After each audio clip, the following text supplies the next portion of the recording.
Ja, en dan is het ik zo'n dag zoet gewoon jest, maar een stevige wind, een paar buikjes, wat lichte buikjes, maar ik had de zin, ik wil redelijk schoon in huis. Wel, de zin komt er morgen wel aardig bij, maar eerst hebben we nooit waar van joen en vannacht.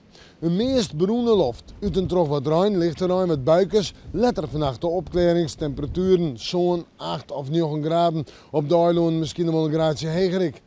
En dan de wind, die komt uit zuidelijke richting, zuid-zuidwest. En die is matig of vrij krachtig in het kust- en watergebied. Maar op het vasteland neemt die wind haast helemaal een zwakke wind.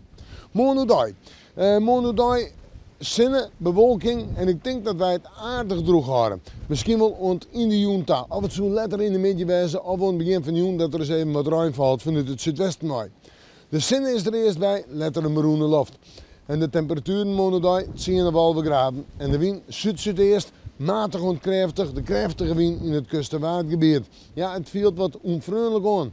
En dan zetten we terug naar het vooruitzicht. Wel, als we sneeuw onder de loep nemen, is dat een dag maar betiden ruim. Dat begint maand juni dus al, maand de nacht, sneeuw nu dag. En de temperaturen nog om bij de 11 graden heen.